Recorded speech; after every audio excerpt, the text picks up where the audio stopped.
Il nous revient d'Afrique du Sud, il est arrivé hier, c'est Fouzi. Comment tu vas? Bien et toi Lionel? Content de te revoir. Moi aussi.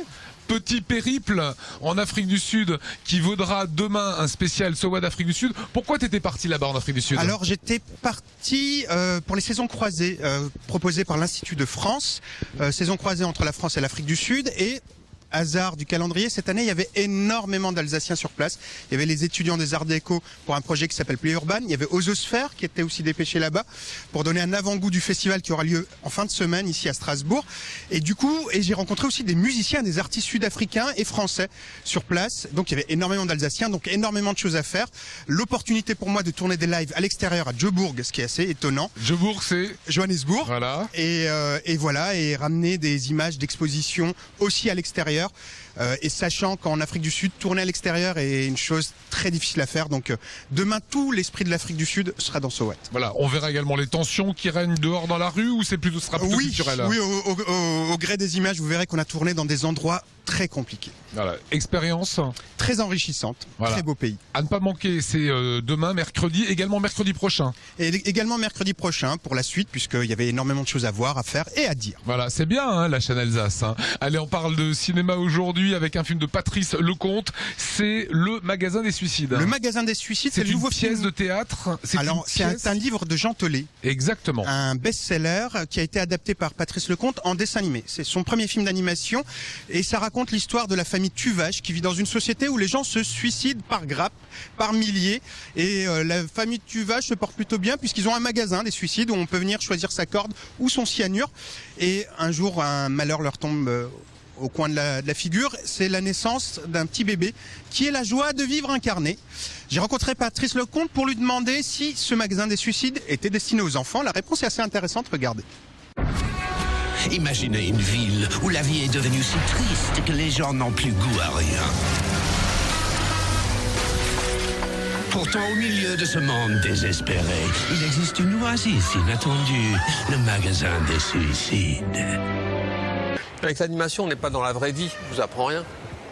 On s'échappe du naturalisme et donc on est dans un univers forcément décalé, même si ça parle de notre vie, de nous, de notre société, de nos désenchantements, on est quand même dans un univers décalé.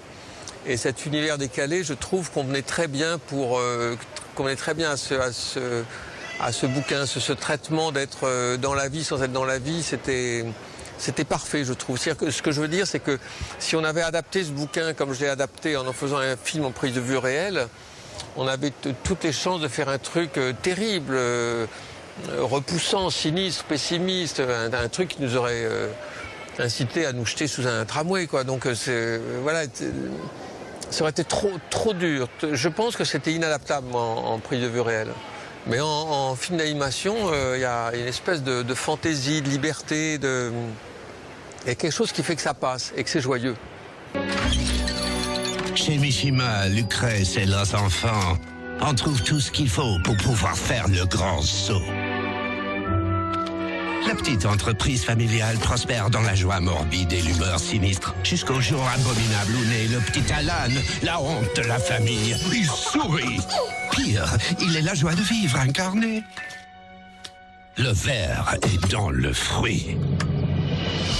Je me rends compte que les enfants, non seulement ils pigent le film, ils comprennent, ça les fait marrer, ils percutent, comme on dit, tout de suite, mais en plus ils ont, je m'en suis rendu compte, ça c'est merveilleux, ils ont une espèce de désinvolture face à cette notion de la mort, qui nous prend parfois un petit peu le chou, évidemment, mais les enfants, pour les enfants, et c'est normal, la mort n'est pas aussi envisageable et sinistre qu'elle l'est pour nous.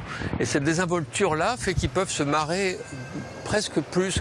Et dans les discussions, les débats après projection avec le public, je me rendais compte à quel point les enfants, enfin des gosses de 10-12 ans, étaient très détendus vis-à-vis du film, presque prime sautier, quoi.